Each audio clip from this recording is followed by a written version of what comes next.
MP3010. El mundo como voluntad y representación por Arthur Schopenhauer. Libro primero. Página 23. El mundo como representación. Primera consideración, la representación sometida al principio de razón, el objeto de la experiencia y la ciencia. Sal de la infancia, amigo, despierta. Jean-Jacques Rousseau. Nota: el principio de razón fue planteado por el filósofo alemán Wilhelm Leibniz, 1646-1716. El principio de razón suficiente nos dice que todo objeto debe tener una razón suficiente que lo explique. A nivel microcosmos, la razón suficiente pasa a convertirse en una razón de probabilidades. Habrá eventos que no dependen de una sola causa, que son producto de la conjugación o entrelazamiento de varias causas, en este caso, que son multifactoriales. Una mínima diferencia en las causas provoca un efecto diferente. Las probabilidades son infinitas. El mundo es mi representación, esta es la verdad que vale para todo ser viviente y cognoscente, aunque solo el hombre puede llevarla a la conciencia reflexiva abstracta, y cuando lo hace realmente, surge en él la reflexión filosófica. Nota: yo funciono con lo que percibo, equivocado o no, y nunca con la medición o elección ajena. Entonces, al humano, le resulta claro y cierto que no conoce ningún sol ni ninguna tierra, sino solamente un ojo que ve el sol, una mano que siente la tierra, que el mundo que le rodea no existe más que como representación, es decir, solo en relación con otro ser, el representante, que es el mismo. Nota: cada ser vivo tiene su particular modo de percibirse y percibir su entorno. Si alguna verdad a priori puede enunciarse, es esta, pues ella constituye la expresión de aquella forma de toda experiencia posible e imaginable, forma que es más general que cualquier otra, más que el tiempo, el espacio y la causalidad, porque todas estas suponen ya aquella. Y si cada una de estas formas que nosotros hemos conocido como otras tantas configuraciones especiales del principio de razón vale solo para una clase especial de representaciones, la división en sujeto y objeto es, por el contrario, la forma común de todas aquellas clases, es aquella forma solo bajo la cual es en general posible y pensable alguna representación de cualquier clase, abstracta o intuitiva, pura o empírica. Ninguna verdad es, pues, más cierta, más independiente de todas las demás y menos necesitada de demostración que esta, que todo lo que existe para el conocimiento, o sea, todo este mundo, es solamente objeto en referencia a un sujeto, intuición de alguien que intuye, en una palabra, representación. Naturalmente, esto vale, igual que del presente, también de todo pasado y futuro, de lo más lejano como de lo próximo, pues vale del tiempo y el espacio mismos, únicamente en los cuales todo aquello se distingue. Nota: el mundo está condicionado por el sujeto. Todo lo que pertenece y puede pertenecer al mundo adolece inevitablemente de ese estar condicionado por el sujeto y existe solo para el sujeto. El mundo es representación. Esta verdad no es en modo alguno nueva.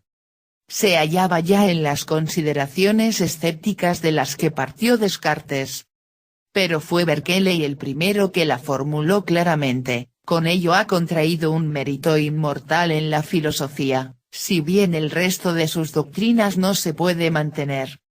La primera falta de Kant fue el descuido de ese principio, el de razón, tal y como se ha explicado en el apéndice. En el último de sus tratados, On the Philosophy of the Asiatics, Asiatic Researches, volume 4, página 164, W. Jones atestigua lo tempranamente que la sabiduría hindú conoció esa verdad fundamental, ya que aparece como el principio fundamental de la filosofía Vedanta atribuida al Vyasa.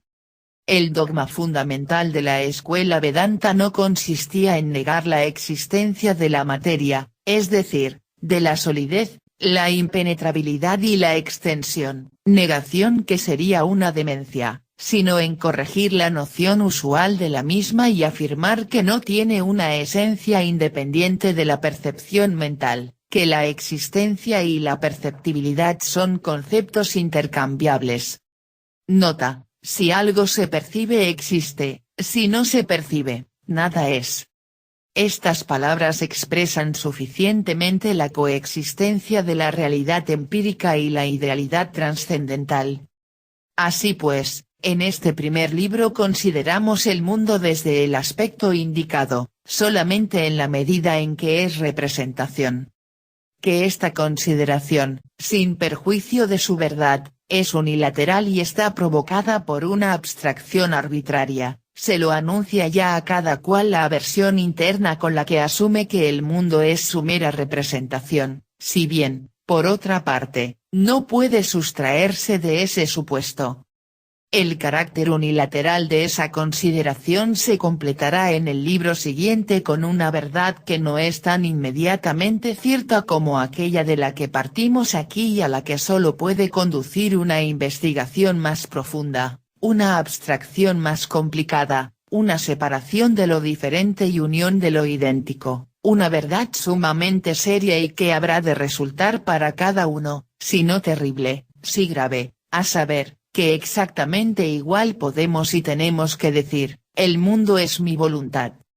Nota: ¿qué es la representación de un objeto?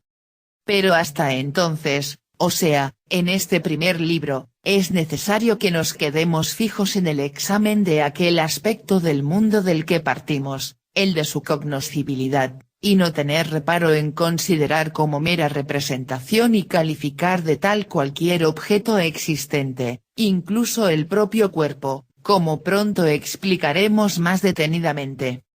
Aquello de lo que se hace abstracción aquí es, tal y como espero que después resulte cierto a todos, únicamente la voluntad, lo único que constituye el otro aspecto del mundo, pues, así como por un lado este es en todo representación, por el otro es de parte a parte voluntad. Nota: ¿cómo se define la voluntad? Más una realidad que no fuera ninguna de las dos cosas sino un objeto en sí, en el que también, por desgracia, degeneró en Kant la cosa en sí, es un absurdo soñado, y su suposición un fuego fatuo de la filosofía. Aquello que todo lo conoce y de nada es conocido, es el sujeto. Él es, por lo tanto, el soporte del mundo, la condición general y siempre supuesta de todo lo que se manifiesta, de todo objeto, pues lo que existe solo existe para el sujeto. Cada uno se descubre a sí mismo como ese sujeto, pero solo en la medida en que conoce y no en cuanto es objeto de conocimiento. Más objeto lo es ya su cuerpo, que por eso denominamos, desde este punto de vista, representación. Pues el cuerpo es un objeto entre objetos y se encuentra sometido a las leyes de los objetos, aun cuando es objeto inmediato. Como todos los objetos de la intuición, está inserto en las formas de todo conocer, en el tiempo y el espacio, mediante los cuales se da la pluralidad. Pero el sujeto, el cognoscente y nunca conocido, no se halla dentro de esas formas sino que más bien está ya supuesto por ellas, así que no le conviene ni la pluralidad ni su opuesto, la unidad. No lo conocemos nunca, sino que él es precisamente el que conoce allá donde se conoce. Así pues, el mundo como representación, en cualquier respecto en que lo consideremos, posee dos mitades esenciales, necesarias e inseparables. Una es el objeto, su forma es el espacio y el tiempo, y mediante ellos la pluralidad. Pero la otra mitad, el sujeto, no se halla en el espacio y el tiempo, pues está entero e indiviso en cada uno de los seres representantes, de ahí que uno solo de ellos complete con el objeto el mundo como representación, tan plenamente como todos los millones que existen, pero si aquel ser único desapareciera, dejaría de existir el mundo como representación. Esas mitades son, por lo tanto, inseparables incluso para el pensamiento, pues cada una de ellas tiene significado y existencia exclusivamente por y para la otra, existe con ella y desaparece con ella. Se limitan inmediatamente, donde comienza el objeto, cesa el sujeto.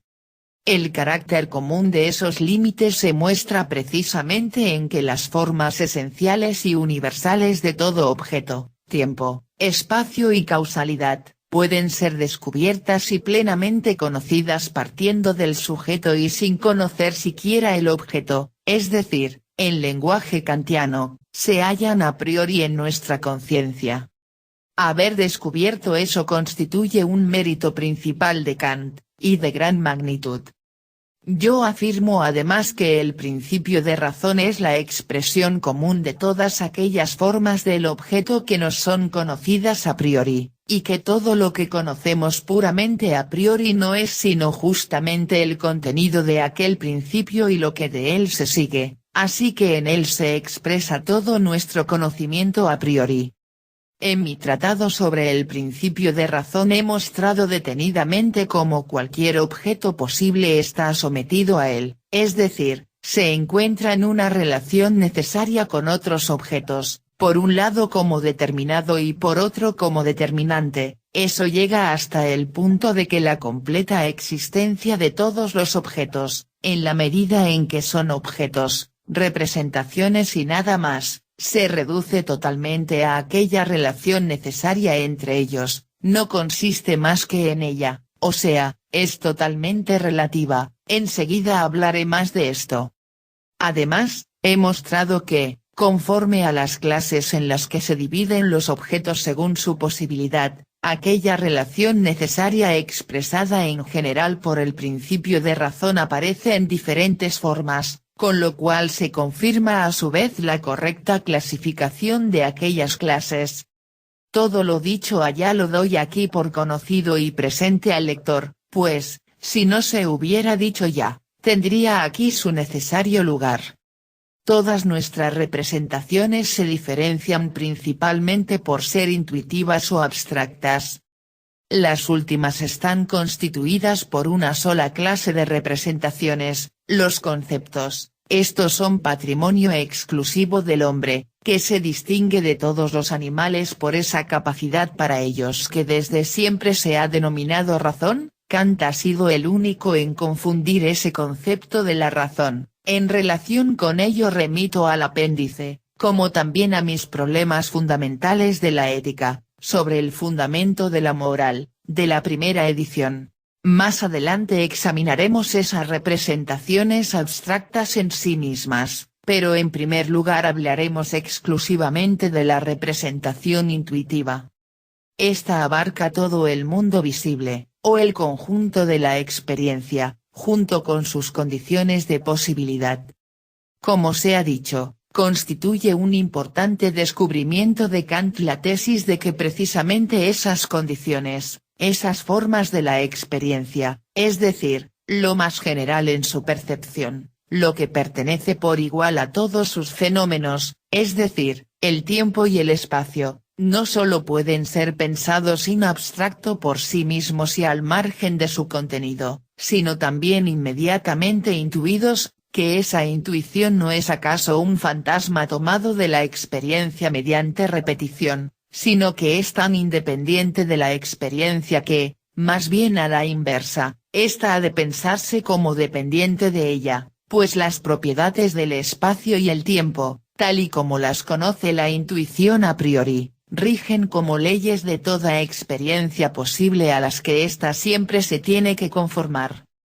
Por eso en mi tratado sobre el principio de razón he considerado el tiempo y el espacio como una clase especial y autónoma de representaciones, en la medida en que son intuidas en forma pura y vacía de contenido. Tan importante es ese carácter de las formas generales de la intuición descubierto por Kant, que éstas son cognoscibles de manera intuitiva y según su completa legalidad por sí mismas y al margen de la experiencia, hecho este en el que se basa la matemática y su infalibilidad, pero no es una propiedad menos notable de aquellas formas el hecho de que el principio de razón, que determina la experiencia como ley de causalidad y motivación, y el pensamiento como ley de fundamentación de los juicios, aparezca aquí en una forma totalmente peculiar a la que he dado el nombre de razón de ser y que constituye en el tiempo la sucesión de sus momentos y en el espacio la posición de sus partes que se determinan recíprocamente hasta el infinito,